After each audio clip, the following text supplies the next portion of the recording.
राधे राधे। नमस्कार दोस्तों, स्वागत है आपका भजन ज्ञान चैनल में।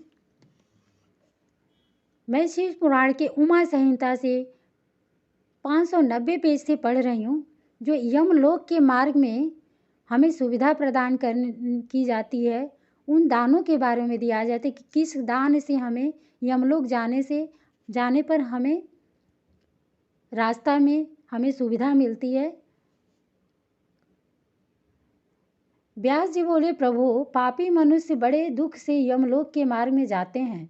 अब आप मुझे उन धर्मों का परिचय दीजिए जिनसे जीव सुखपूर्वक यम मार्ग पर यात्रा करते हैं।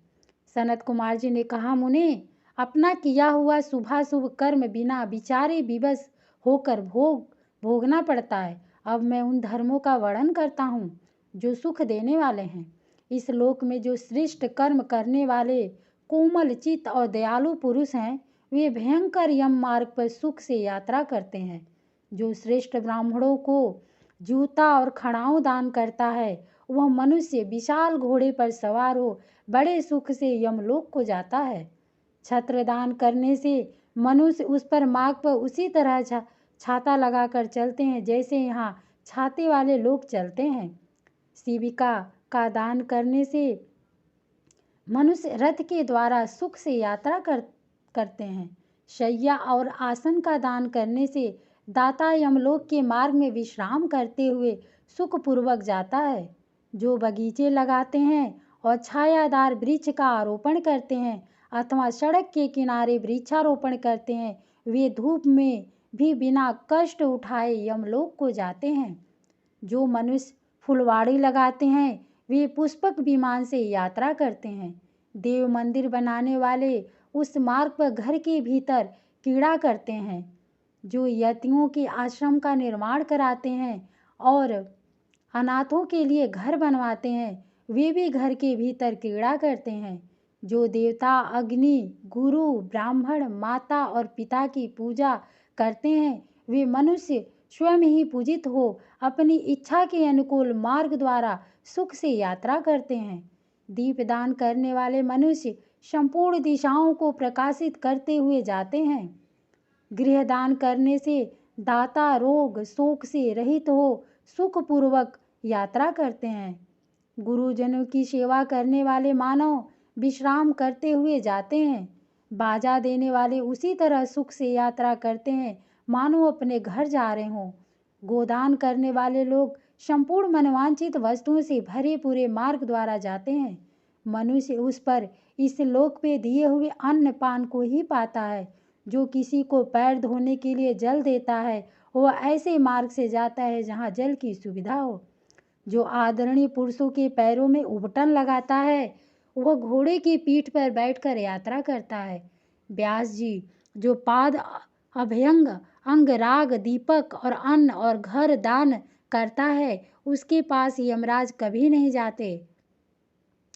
सुवर्ण और रत्न का दान करने से मनुष्य दुर्गम संकटों और स्थानों को लांघता हुआ जाता है।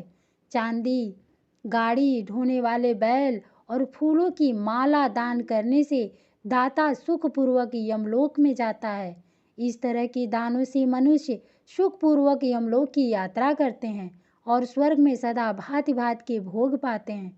सब दानों में अन्न दान को ही उत्तम बताया गया है, क्योंकि यह तत्काल तृप्ति प्रदान करने वाला, मन को प्रिय लगने वाला तथा बल और बुद्धि को बढ़ाने वाला है। मुनि श्रेष्ठ, अन्नदान के समान दूसरा कोई दान नहीं है, क्योंकि अन्न से ही प्राणी उत्पन्न होते हैं और अन्न के अभाव में मर जाते हैं। ये तो वह अन्नदान से महान पुण्य बताया गया है, क्योंकि अन्न के बिना भूख की आग से तप्त हुए समस्त प्राणी मर जाते हैं। अतः अन्न की ही सब लोग प्रशंसा करते हैं, क्योंकि अन्न में ही सब कुछ प्रतिष्ठित है। अन्न के समान दान तो हुआ और न होगा। मुने, यह संपूर्ण जगत अन्न से ही धारण किया जाता है। लोक में अन्न को बल कारक बताया गया है, क्योंकि अन्न में ही प्राण प्रतिष्ठित है। प्राप्त हुए अन्न की कभी निंदा न करें और न किसी तरह उसे फेंके ही। कुत्ते और चंडाल के लिए भी किया हुआ अन्नदान कभी नष्ट नहीं होता। जो मनुष्य थके मादे और अपरिचित पथिक को अन्न देता है और देते समय कष्ट का अनुभव नहीं करता, वह समृद्धि का भागी होता है। महामुने, जो देवताओं, पितरों, ब्राह्मणों और अतिथियों को अन्न से तृप्त करता है, उसे महान पुण्य फल की प्राप्ति होती है। अन्न और जल का दान शूद्र और ब्राह्मण के लिए भी समान रूप से महत्व रखता है। अन्न की इच्छा वाले पुरुष से उसका गोत्र, शाखा, स्वाध्याय और देश नहीं पूछना चाहिए।